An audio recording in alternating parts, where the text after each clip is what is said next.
ഈ വർഷത്തെ CM kids പരീക്ഷ എഴുതുന്ന എല്ലാ സംസ്കൃത വിദ്യാർത്ഥികൾക്കും ക്വസ്റ്റ്യൻ പേപ്പർ വീഡിയോയിലേക്ക് സ്വാഗതം. നമ്മൾ നേരത്തെ ഒരു 2 അധ്യാപക സംഘടനകളുടെ ചോദ്യപേപ്പർ വീഡിയോസ് ചർച്ച ചെയ്തിരുന്നു. ഇത് മറ്റ് 2 ചോദ്യപേപ്പർ കൂടി നമുക്ക് ചർച്ച ചെയ്യാൻ വേണ്ടിയിട്ടാണ് ഈ ഒരു വീഡിയോ ചെയ്യുന്നത്. ഈ ഒരു വീഡിയോ നിങ്ങൾക്ക് എല്ലാവർക്കും ഉപകാരപ്പെടട്ടെ എന്ന് ആശംസിച്ചുകൊണ്ട് വീഡിയോയിലേക്ക് കടക്കുന്നു. നേരിട്ട് ഒന്നാമത്തെ ചോദ്യം നോക്കൂ. അധോദത്തേഷു വനം ഇത്യസ്യ സമാനാർത്ഥക പദാനി കാനി. ചോദ്യം തന്നെ ശ്രദ്ധിക്കൂ. ഈ താഴെ നൽകിയിരിക്കുന്നതിൽ വനം ഇത്യസ്യ സമാനാർത്ഥക പദാനി കാനി, വനം എന്നതിൻ്റെ അതേ അർത്ഥം വരുന്ന വാക്കുകൾ ഏതെല്ലാം എന്നാണ് ചോദിച്ചിരിക്കുന്നത്. അപ്പോൾ ഈ ഉത്തരം എഴുതണമെങ്കിൽ നമുക്ക് പാഠഭാഗത്തിലെ അമരകോശഃ എന്ന ഭാഗത്തിൽ നമുക്ക് ഓരോ വാക്കുകൾക്കും പറയുന്ന പല വാക്കുകൾ ഏതൊക്കെയാണ്, പര്യായങ്ങൾ ഏതൊക്കെയാണ് എന്നുള്ളത് കൃത്യമായിട്ട് അവിടെ തന്നിട്ടുണ്ട്. അപ്പോൾ അതിലൂടെ എല്ലാം നമ്മുടെ കണ്ടുപോകണം. നമ്മൾ പഠിച്ചാൽ മാത്രമേ ഈ തരത്തിലുള്ള ചോദ്യങ്ങൾ ആൻസർ ചെയ്യാൻ കഴിയുള്ളൂ. ഓരോ മാർക്കും വിലപ്പെട്ടതായതുകൊണ്ട് തന്നെ കൃത്യമായിട്ടത് പഠിക്കാൻ ശ്രമിക്കുക. അപ്പോൾ ഇവിടെ വനം എന്നതിൻ്റെ അർത്ഥം വരുന്ന വാക്കുകൾ ഏതൊക്കെയാണ് ചോദിച്ചിരിക്കുന്നത്? വരണ്യം, അർണവം, അടവി, കാനനം എന്നിങ്ങനെ 4 വാക്കുകളാണ് തന്നിരിക്കുന്നത്. അപ്പോൾ ഇതിൽ അരണ്യം എന്ന് പറഞ്ഞാലും കാടാണ്, അടവി എന്ന് പറഞ്ഞാലും കാടാണ്, കാനനം എന്ന് പറഞ്ഞാലും കാടാണ്, അർണവം എന്ന് പറഞ്ഞാൽ സമുദ്രം എന്നാണ് അർത്ഥം. അപ്പോൾ ഇവിടെ നമുക്ക് 1, 3, 4 എന്നുള്ളതാണ് ശരി. അപ്പോൾ 1, 3, 4 എന്ന ഓപ്ഷൻ വരുന്നത് സി ആണ്. അപ്പോൾ ഇത് ഉത്തരം കിട്ടണമെങ്കിൽ എല്ലാം അറിഞ്ഞാൽ മാത്രമേ നടക്കുകയുള്ളൂ. ഇത് നമ്മുടെ പുതിയ രീതിയിലുള്ളൊരു ചോദ്യപേപ്പർ മാതൃകയാണ്. അതുകൊണ്ട് തന്നെ കൃത്യമായിട്ട് എല്ലാം കൃത്യമായി വായിച്ചു നോക്കിയാൽ മാത്രമേ നമുക്ക് ഉത്തരങ്ങൾ ചെയ്യാൻ കഴിയുള്ളൂ എന്ന് ഓർമ്മിപ്പിക്കുന്നു.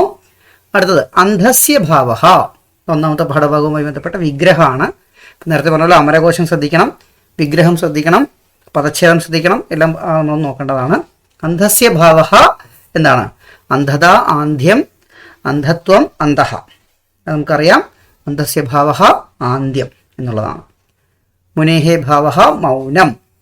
അത്തരത്തിലുള്ള ചോദ്യങ്ങളൊക്കെ വരാൻ സാധ്യതയുണ്ട്. ശുചേഹേ ഭാവഃ ശൗചം. അങ്ങനെ. കസ്യ കാവ്യസ്യ നാമാന്തരം ഭവതി 24 സഹസ്രേ. നമ്മുടെ 3ാമത്തെ പാഠഭാഗവുമായി ബന്ധപ്പെട്ട ചോദ്യമാണ്. നേരിട്ടുള്ള ചോദ്യം തന്നെയാണ്. കസ്യ കാവ്യസ്യ നാമാന്തരം ഭവതി 24 സഹസ്രേ. ഏത് കാവ്യത്തിൻ്റെ അല്ലെങ്കിൽ ഇതിഹാസത്തിൻ്റെ മറ്റൊരു പേരാണ് 24 സഹസ്രേ? നമുക്കറിയാം, നമ്മൾ പഠിക്കുന്നത് 3ാമത്തെ പാഠത്തിൽ കൃത്യമായി പറയുന്നുണ്ട്, രാമായണം എന്നുള്ളതാണ്. അപ്പോൾ സി എന്നുള്ളത് കൃത്യമായിട്ട് ബബിൾ ചെയ്യേണ്ടതാണ്. ഓക്കെ. 4ാമത്തെ ചോദ്യം വീണ്ടും പുതിയ മാതൃകയിലുള്ള ഒരു ചോദ്യമാണ് വന്നിരിക്കുന്നത്. പ്രസ്താവനാം പഠിത്വ സാധു ഗണം ചിത്വ ലിഖതു. താഴെ കൊടുത്തിരിക്കുന്ന പ്രസ്താവനകൾ വായിച്ച് ശരിയായ ഗ്രൂപ്പ് എടുത്തെഴുതുക. അപ്പോൾ നമുക്ക് അതിൽ നോക്കി അറിയാം. അയ്യങ്കാളിയെ പറ്റിയിട്ടാണ് ഇവിടെ കൊടുത്തിരിക്കുന്നത്. അയ്യങ്കാളി മഹാശയ സാമൂഹിക പരിഷ്കർത്ത ഭവതി. അപ്പോൾ ഇങ്ങനെയുള്ള ചോദ്യങ്ങൾ കിട്ടിക്കഴിഞ്ഞാൽ ഏതൊക്കെയാണ് ശരി എന്നുള്ളത് നമ്മൾ ആദ്യം തന്നെ മാർക്ക് ചെയ്ത് വെക്കണം. അയ്യങ്കാളി മഹാശയ സാമൂഹിക പരിഷ്കർത്ത ഭവതി. ശരിയാണോ? അയ്യങ്കാളി മഹാശയൻ സാമൂഹിക പരിഷ്കർത്താവാണ്. ശരിയാണല്ലേ? അത് കിട്ടും. അടുത്ത അയ്യങ്കാളി മഹാശയ സാധുജന പരിപാലന സംഘം സ്ഥാപിതവാൻ.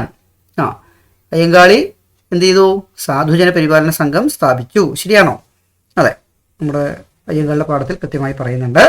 അടുത്ത് നോക്കിയേ. അയ്യങ്കാളി മഹാശയ ഊരൂട്ടമ്പലം ദേശീയ ജനിവലവത. ഇത് നിങ്ങളെ മനഃപൂർവ്വം തെറ്റിദ്ധരിപ്പിക്കാൻ വേണ്ടിയിട്ടുള്ളൊരു പ്രയോഗമാണ്. അയ്യങ്കാളി ജനിച്ചത് എവിടെയാണ്? കൃത്യമായിട്ട് നമ്മുടെ പാഠഭാഗത്ത് പറയുന്നുണ്ട്. തിരുവനന്തപുരത്തെ വെങ്ങാനൂർ എന്ന പ്രദേശത്താണ് അദ്ദേഹം എന്ത് ചെയ്ത് ജനിച്ചത്. എന്നാൽ പാഠഭാഗത്ത് ഊരൂട്ടമ്പലം എന്ന സ്ഥലവും വരുന്നുണ്ട്. എപ്പോഴാണ്?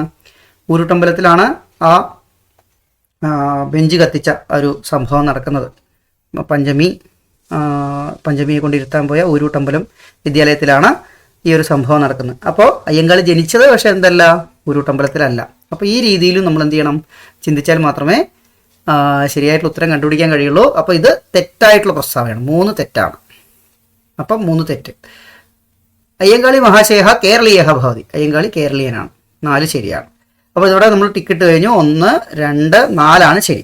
അപ്പോൾ 1, 2, 4 ശരി, 3 തെറ്റ് എന്നുള്ള ഓപ്ഷൻ ഏതാണ്? എല്ലാ ഓപ്ഷനിൽ കൂടിയും പോകണ്ട.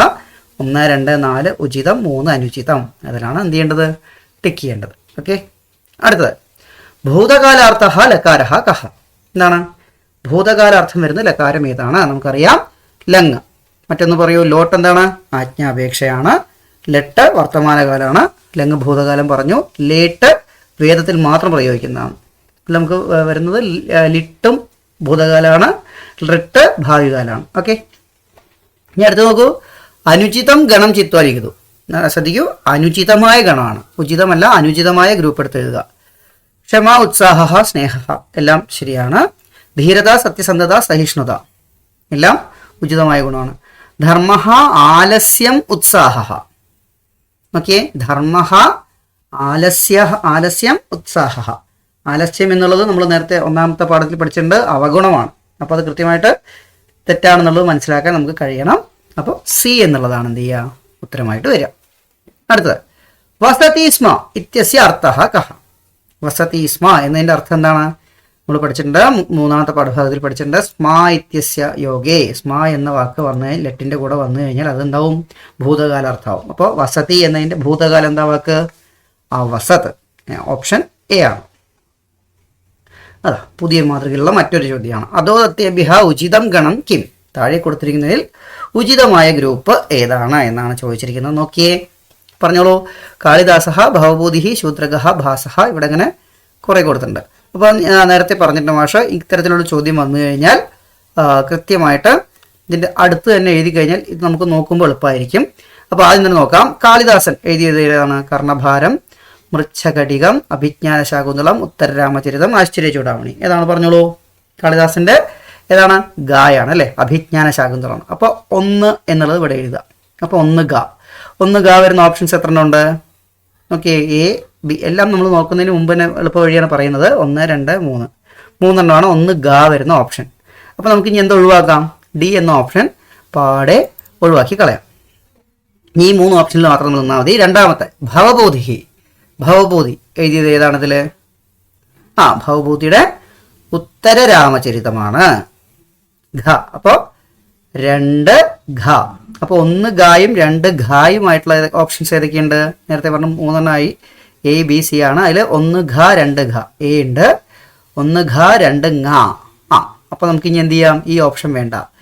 സി 1 ഘ 2 ഘ. അപ്പോൾ എയും സിയും മാത്രം നമ്മൾ ഇനി നിലനിർത്തിയാൽ മതി. മൂന്നാമത്തെ ഓപ്ഷൻ ശൂദ്രകൻ എഴുതിയത് ഏതാണ്?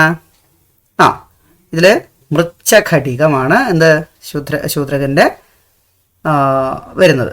അപ്പോൾ അതേതാണ് ഓപ്ഷൻ? ഖ. അപ്പം 3 ഖ. ഇനി എയും സിയിലും 3 ഖ വരുന്ന ഏതാ ഉള്ളത്? ഇതാ. ഓക്കെ, സി മാത്രമേ വരുന്നുള്ളൂ. അപ്പോൾ നമുക്ക് ഇനി എന്ത് ചെയ്യണ്ട?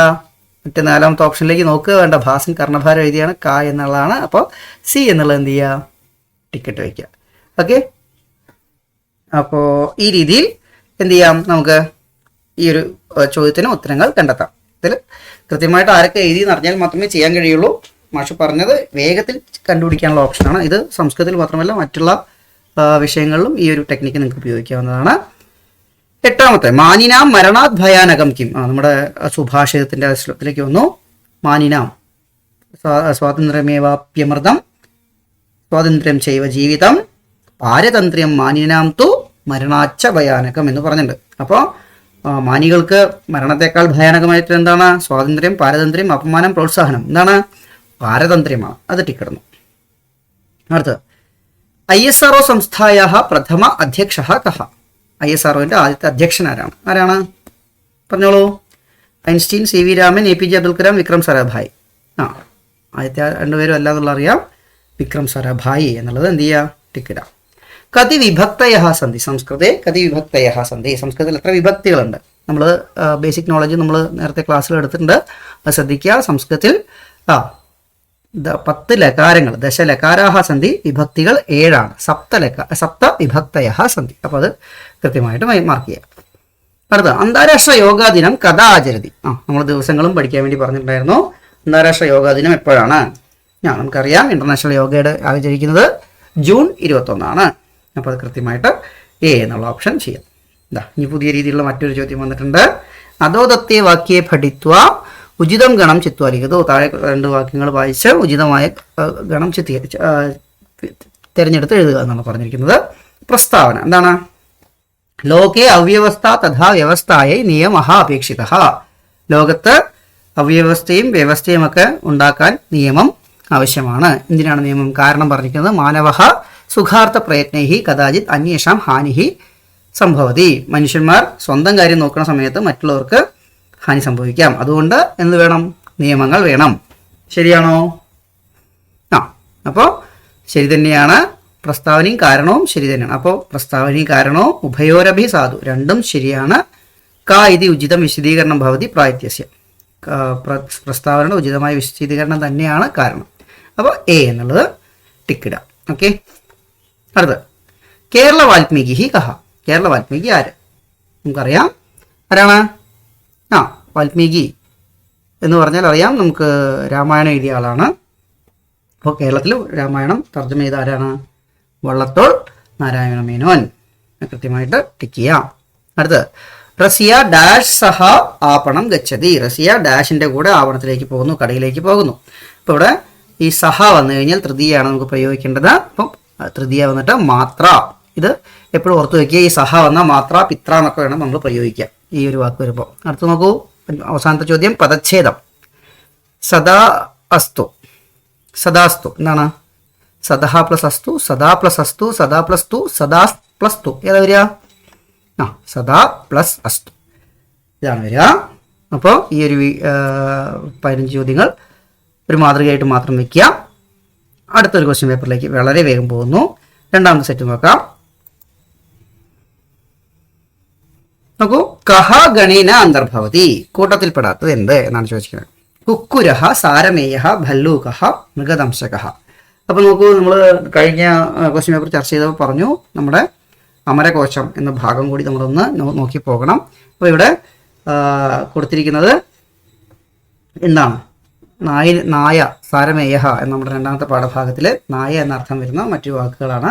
അപ്പോൾ സാരമേയ, കുക്കുരഹ, മൃഗദംശക എന്നുള്ളതെല്ലാം നായയുടെ മറ്റു പേരാണ്. ഭല്ലൂകഹ മാത്രമാണ് വേറെ കിടക്കുന്നത്. അപ്പോൾ അത് ടിക്ക് ചെയ്യാം. ഇനി ഇതിൽ നിങ്ങൾക്ക് വേറെ ടെക്നിക്ക് ഉപയോഗിക്കാൻ പറ്റുന്ന ഒരു കാര്യം, നിങ്ങൾക്ക് അറിയില്ലെങ്കിൽ മാത്രം ചെയ്യേണ്ട കാര്യം എന്ത് ചെയ്യുക, ഈ 3 വാക്കുകൾ നിങ്ങൾക്ക് പരിചയമില്ലാത്ത വാക്കുകളാണ്. ഭല്ലൂകഹ എന്നുള്ളത് നമുക്ക് പരിചയമുള്ള വാക്കാണ്. കരടി എന്നത് അത് ടിക്ക് ചെയ്യുകയും നമുക്ക് ചെയ്യാം. ഓക്കെ, അടുത്ത വിഗ്രഹം വന്നിട്ടുണ്ട്. ശോഭനാസ്ഥിതി, നല്ല സ്ഥിതി എന്ന അർത്ഥം വരുന്ന വാക്കേത്? ഒറ്റ വാക്കേത്?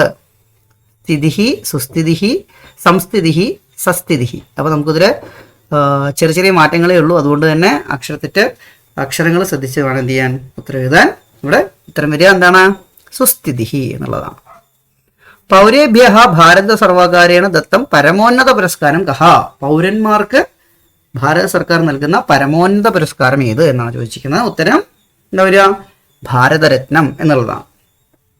രാഷ്ട്രപതി പുരസ്കാരം, പത്മശ്രീ എന്നല്ല, ഭാരതരത്നമാണ് ഇന്ത്യയിലെ പൗരന്മാർക്ക് കൊടുക്കുന്ന ഏറ്റവും വലിയ. സൈനികന്മാർക്കാണെങ്കിൽ അത് പരംവീര ചക്രമാണ്. ആ രീതിയിൽ തന്നെ അത് ആലോചിക്കുക.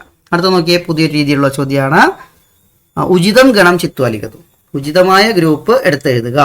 ഇവിടെ നോക്കിയേ, വാസുദേവൻ പോറ്റി, ശ്രീനാരായണ ഗുരു, സംഗമഗ്രാമ മാധവ, അയ്യങ്കാളി, ഇരിഞ്ഞാലക്കുട, വെങ്ങാനൂർ, കോക്കട ഗ്രാമ, ചെമ്പഴന്തി.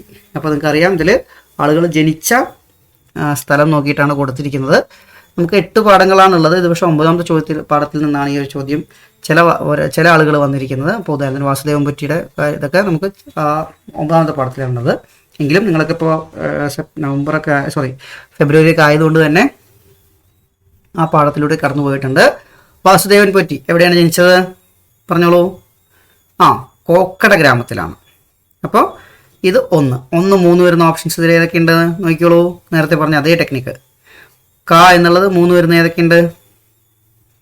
ക 2, ക 3, ക 3, ക 2. അപ്പോൾ ബിയും സിയും മാത്രം നമ്മൾ എന്ത് ചെയ്താൽ മതി, നോക്കിയാൽ മതി. രണ്ടാമത്തെ ശ്രീനാരായണ ഗുരു എവിടെ ജനിച്ചത്?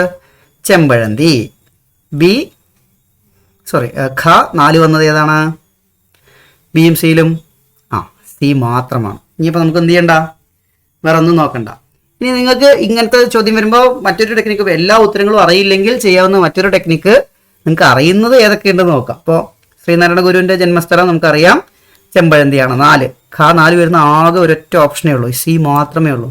അപ്പോൾ നിങ്ങൾക്കത് ധൈര്യത്തിൽ ടിക്ക് ചെയ്യാം. പക്ഷെ എപ്പോഴും ഇങ്ങനെ വർക്ക് ചെയ്യണമെന്നില്ല ഈ ഒരു ടെക്നിക്ക്. എങ്കിലും അടുത്ത് നോക്കി, അയ്യങ്കാളി, വെങ്ങാനൂർ വരുന്നത്. ഘ 2 വരുന്ന ഏതൊക്കെ ഓപ്ഷൻ ഉണ്ട് നോക്കിയേ. ഘ 2 വരുന്നത് ആകെ അതും സി മാത്രമേ ഉള്ളൂ. സംഗമഗ്രാമ മാധവൻ ജനിച്ചത് ഇരിഞ്ഞാലക്കുടയിലാണ്. 1 അതും നോക്കിയേ, ഈ ഒരു ഓപ്ഷനിൽ മാത്രമേ വന്നിട്ടുള്ളൂ. അപ്പോൾ ഒരു ഉത്തരം അറിഞ്ഞാലും ചിലപ്പോൾ നമുക്ക് എന്ത് ചെയ്യാൻ കഴിയും, മാർക്ക് ചെയ്യാൻ കഴിയും. അപ്പോൾ നിങ്ങൾക്ക് ഒന്നും അറിയില്ലെങ്കിൽ മാത്രം എന്ത് ചെയ്യാം, ഈ ഒരു മാർഗത്തിൽ ഉത്തരങ്ങൾ കണ്ടെത്തുക. ഓക്കെ, അടുത്ത ആത്മനഃ പ്രതികൂലാനി പരേഷാം ന സമാചരേത്. ഇത് നമ്മുടെ സുഭാഷിതങ്ങളുടെ പാഠത്തിലെ ഒരു ഇതാണ്. ആത്മനഃ പ്രതികൂലാനി പരേഷാം ന സമാചരേത്. നമുക്ക് എതിരായിട്ടുള്ള കാര്യങ്ങൾ നമ്മൾ മറ്റുള്ളവർക്കും ചെയ്യരുത് എന്നാണ് പറഞ്ഞിരിക്കുന്നത്. അത് കസ്മാത് ഗ്രന്ഥാത് ഉദ്ധൃതോയം വചനം അല്ലെ, ഏത് ഗ്രന്ഥത്തിൽ നിന്നാണ് പറഞ്ഞിരിക്കുന്നത്? അത് ആ പാഠത്തിൽ പറയുന്നുണ്ട്. പഞ്ചതന്ത്രത്തിൽ നിന്നാണ് എന്ത് ചെയ്തിരിക്കുന്നത്, എടുത്തിരിക്കുന്നത്. നോക്കൂ, നേരത്തെ ചോദിച്ചാണ് ഗച്ഛതി സ്മ ഇത്യസ്യ സമാനാർത്ഥക പദം കിം. ഗച്ഛതി സ്മ എന്നതിന് അതേ അർത്ഥം വരുന്ന വാക്ക് ഏതാണ്? നമ്മൾ നേരത്തെ പറഞ്ഞു സ്മ എന്ന് പറഞ്ഞാൽ എന്തുവരും, ഭൂതകാലത്തിലേക്ക് പോകുമെന്ന് പറഞ്ഞിരുന്നു. അപ്പോൾ ഏതാണ്? അഗച്ഛത് എന്നുള്ളതാണ് ഉത്തരം. അടുത്ത് അധോദത്തേഷു വാക്യാനി പഠിത്വ ഉചിതം ഗണം ചിത്വാലിക്കതോ. താഴെ കൊടുത്തിരിക്കുന്ന വാക്കുകൾ പഠിച്ച് ഉചിതമായ ഗ്രൂപ്പ് തിരഞ്ഞെടുത്ത് എഴുതുക എന്നാണ് പറഞ്ഞിരിക്കുന്നത്. നോക്കിയേ, ബാലഹ വിദ്യാലയം ഗച്ഛന്തി. ശരിയാണോ തെറ്റാണോ? ഇവിടെ ഗ്രാമറും പുതിയ മാതൃകയും കൂടി ഒന്ന് സമന്വയിപ്പിച്ചിരിക്കുകയാണ്. അപ്പോൾ അത് കൃത്യമായിട്ട് നിങ്ങൾക്ക് അറിഞ്ഞാൽ മാത്രമേ ചെയ്യാൻ കഴിയുള്ളൂ. ഇപ്പോൾ ബാലഹ വിദ്യാലയം ഗച്ഛന്തി ശരിയാണോ? അല്ല. എന്തുകൊണ്ടാണ്? ബാലഹ എന്നുള്ളത് ഏകവചനമാണ്, ഗച്ഛന്തി എന്നുള്ളത് ബഹുവചനമാണ്. ഇപ്പോൾ ബാലഹ ഗച്ഛന്തി എന്നുള്ളത് പ്രയോഗിക്കാൻ കഴിയില്ല. ബാലഹ ഗച്ഛതി മാത്രമേ പറയാൻ പറ്റൂ. അടുത്ത് ബാലഹ വിദ്യാലയം ഗച്ഛതി. ഇവിടെയും തെറ്റി. എന്തുകൊണ്ടാണ്? ബാലഹ എന്ന് പറയുമ്പോൾ ബഹുവചനമാണ്. ഗച്ഛതി എന്ത് ചെയ്യണം? ബഹുവചനമായാൽ മാത്രമേ ശരിയാവുള്ളൂ. ഇവിടെ ഗച്ഛതി എന്നുള്ള ഏകവചനമാണ്, ഗച്ഛന്തി എന്നുള്ളത് വന്നിട്ടില്ല. അപ്പോൾ രണ്ടാമത്തെയും തെറ്റാണ്. മൂന്നാമത്തെ അഹം വിദ്യാലയം ഗച്ഛാമി. നമ്മൾ പഠിച്ചിട്ടുണ്ട്. അഹം വന്നാൽ ഗച്ഛാമി തന്നെയാണ് എന്ത് ചെയ്യേണ്ടത്, പ്രയോഗിക്കേണ്ടത്. അത് ശരിയാണ്. അതുപോലെ ത്വം വിദ്യാലയം ഗച്ഛസി. ത്വം വന്നാൽ സി തന്നെയാണ്, ഗച്ഛസി തന്നെയാണ് പ്രയോഗിക്കേണ്ടത്. ഇതും ശരിയാണ്. അപ്പോൾ 1ഉം 2ഉം തെറ്റാണ്, 3ഉം 4ഉം ശരിയാണ്. അപ്പോൾ 3ഉം 4ഉം ശരി എന്നുള്ള ഓപ്ഷൻ ഏതാണ്? ബി എന്നുള്ളത് മാത്രമാണ്. ഇത് ഗ്രാമർ കൂടി അറിഞ്ഞാൽ മാത്രമേ. ഏകവചനം വരുമ്പോൾ ഏകവചനത്തിലുള്ള ക്രിയാപദം പ്രയോഗിക്കണം, ബഹുവചനം വരുമ്പോൾ ബഹുവചനത്തിലുള്ള ക്രിയാപദം പ്രയോഗിക്കണം. അഹം വരുമ്പോൾ മീ, മറ്റേ വർത്തമാനകാലത്തിലാണെങ്കിൽ ഗച്ഛാമി പഠാമി എന്നൊക്കെ പ്രയോഗിക്കണം. ത്വം വരുമ്പോൾ ഗച്ഛസി പഠസി എന്നെല്ലാം പ്രയോഗിക്കണം. ആ രീതിയിലുള്ള ഒരു അറിവ് നിങ്ങൾക്ക് ഉണ്ടെങ്കിൽ മാത്രമേ ഇത് ചെയ്യാൻ കഴിയുള്ളൂ. അടുത്ത 8 തം പ്ലസ് അഹം സന്ധിരൂപം കിം. ഒന്ന് ചെയ്ത് തം പ്ലസ് അഹം നമ്മൾ മൂന്നാമത്തെ പാഠത്തിൽ പഠിച്ചിട്ടുണ്ട്. തമഹം ഭ്രാതരം വന്ദേ എന്ന് പഠിച്ചിട്ടുണ്ട്. അപ്പോൾ എ എന്നുള്ളതാണ് ഓപ്ഷൻ. തമഹം. ധ്വജഹ ഇത്യസ്യ സമാനാപദം കിം. ധ്വജഹ എന്നതിൻ്റെ അതേ അർത്ഥം വരുന്ന വാക്ക് ഏതാണ്? ധ്വജഹ എന്ന് പറഞ്ഞാൽ എന്താണ്? ധ്വജാരോഹണം എന്നൊക്കെ നമ്മളെപ്പോഴും പറയാറുണ്ട്. പതാക എന്നുള്ളതാണ് ഡി. ധ്വജഹ പതാക. 7ാമത്തെ നമ്മുടെ ISROൻ്റെ ആ ഒരു റോക്കറ്റ് വിക്ഷേപണ തുമ്പ റോക്കറ്റ് വിക്ഷേപണ കേന്ദ്രത്തെ പറ്റി പറയുന്ന പാഠത്തിൽ അർത്ഥങ്ങൾ വരുന്നുണ്ട്. അപ്പോൾ ഇതും നോക്കണം. അടുത്ത് പ്രസ്താവനാനി പഠിത്വ ഉചിതം ഗണം ചിത്വ ലിഖതോ. പ്രസ്താവനകൾ പഠിച്ച് ഉചിതമായ ഗണം എടുത്ത് എഴുതുക. സ്വാതന്ത്ര്യാനന്തരം ഭാരതസ്യ ബഹിരാകാശ ക്ഷേത്രെ അനേകാനി ഗവേഷണാനി സഞ്ജാതാനി.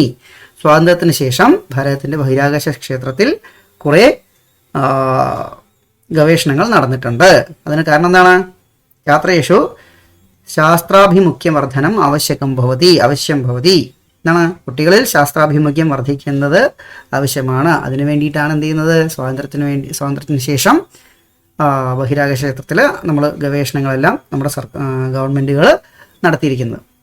രണ്ടും ശരിയാണോ? അതെ. രണ്ടിൻ്റെയും കാരണവും വിശദീകരണവും എല്ലാം ശരിയാണ്. അത് എ എന്നുള്ളത് തന്നെ എന്ത് ചെയ്യേണ്ടത്, ഉത്തരം കൊടുക്കേണ്ടത്. പക്ഷേ പൊതുവായിട്ട് പറയുകയാണ്, മിക്കവാറും ഇത്തരത്തിലുള്ള ചോദ്യങ്ങളിൽ സംസ്കൃതത്തിൽ രണ്ടും ശരി വിശദീകരണവും ശരിയാവാറുണ്ട്, അല്ലെങ്കിൽ രണ്ടും തെറ്റ് വിശദീകരണവും തെറ്റാവാറുണ്ട്. എപ്പോഴും അങ്ങനെ സംഭവിക്കുമെന്ന് പറയുന്നില്ല, എങ്കിലും മിക്കവാറും അങ്ങനെയാണ് വരാറ്. ഓക്കെ. അടുത്ത് അനുചിതം ഗണം ചിത്വാലിഖതോ. അനുചിതമായ ഗ്രൂപ്പ് എടുത്ത് എഴുതുക എന്നാണ് പറഞ്ഞിരിക്കണം. ഓക്കെ. ഇതാണ് അനുചിതമായ ഗ്രൂപ്പ്. ലങ് അപ്പട്ടത്ത്. അപ്പട്ടത്ത് എന്ന് പറഞ്ഞാൽ ഭൂതകാലമാണ്, അത് ലങ് തന്നെയാണ്. ലെട്ട് പട് പട പഠ ലെട്ടാണോ? അല്ല അല്ലേ? അപ്പോൾ നമുക്കവിടെ ഡൗട്ട് വന്നു. ലെട്ട് പഠതിയാണ് വരേണ്ടത്, പഠ എന്നാണ് വന്നിരിക്കുന്നത്. ലോട്ട് പഠതു ശരിയാണല്ലേ? ആജ്ഞാപേക്ഷ. ലിട്ട് ഭാവികാലം പഠിഷ്യതി വന്നിട്ടുണ്ട്. അപ്പോൾ ഇതിൽ അനുചിതമായ ഗ്രൂപ്പ് ബി ആണ്. അടുത്തത് 12 സജീവാനാം കാപട്യം കഥം ബഹിരാനയാമി. കസ്യ വചനവിധം. എങ്ങനെയാണ് മന്ത്രിമാരുടെ കാപട്യം പുറത്തേക്ക് കൊണ്ടുവരിക? ആരാണ് ചോദിച്ചത്? നമ്മുടെ 4ാമത്തെ പാഠഭാഗത്തിൽ വരുന്നത് മുനി മഹാരാജാവ് തമ്മിലുള്ള സംഭാഷണത്തിലാണ് വരുന്നത്. അപ്പോൾ ഇതാരാണ് ചോദിക്കുന്നത്? മഹാരാജാവാണ് എന്ത് ചെയ്യുന്നത്, ചോദിക്കുന്നത്. കേരള രാജ്യസ്യ രാജ്യപാലഹ കഹ.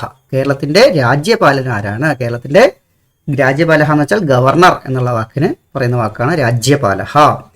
ആരിഫ് മുഹമ്മദ് ഖാൻ, പി സദാശിവൻ, രാജേന്ദ്ര അർലേക്കർ, പിണറായി വിജയൻ. ഇതിൽ ആരിഫ് മുഹമ്മദ് ഖാൻ നേരത്തെയുള്ള ആളാണ്, ഇപ്പോഴത്തെ ആള് രാജേന്ദ്ര അർലേക്കറാണ്. അതും വരും. അടുത്ത മീനഹ ഡാഷ് വിനാന ജീവതി. മീൻ ഡാഷ് വിനാന ജീവതി, ഡാഷ് ഇല്ലാതെ ജീവിക്കില്ല. ഈ വിനാ ശബ്ദം വന്നാൽ നമ്മൾ ദ്വിതീയ പ്രയോഗിക്കണം. ഇതിൽ ദ്വിതീയ പറഞ്ഞത് ജലം എന്നുള്ളതാണ്. ഓക്കെ. അടുത്തത് ജാലേത്ര. ഇതിലേതാണ് പദച്ഛേദം എങ്ങനെ ചെയ്യാം? ജാലേ പ്ലസ് അത്ര എന്നുള്ളതാണ് എന്ത് ചെയ്യേണ്ടത്? പദച്ഛേദം വരുന്നത്. അപ്പോൾ ഈ 2 ക്വസ്റ്റ്യൻ പേപ്പേഴ്സും നമ്മൾ മാഷ് ഗ്രൂപ്പ് ഇതിലിടാം, താഴെ പോസ്റ്റ് ചെയ്യാം. ഈ ചെയ്ത് നോക്കിയിട്ട് ഈ വീഡിയോ കാണാം, അല്ലെങ്കിൽ വീഡിയോ കണ്ട് പരിചയപ്പെടുക. ഏത് രീതിയിലാണെങ്കിലും കുഴപ്പമില്ല. നിങ്ങൾക്ക് എല്ലാവർക്കും ഈ ഒരു മോഡൽ ക്വസ്റ്റ്യൻ പേപ്പർ വീഡിയോ ഉപകാരപ്പെടട്ടെ എന്ന് ഒരിക്കൽ കൂടി ആശംസിക്കുന്നു. എല്ലാവർക്കും CM കിഡ്സ് സ്കോളർഷിപ്പ് ലഭിക്കട്ടെ എന്ന് കൂടി ആശംസിച്ചുകൊണ്ട് നിർത്തുന്നു. പിന്നർമില്ലാമ.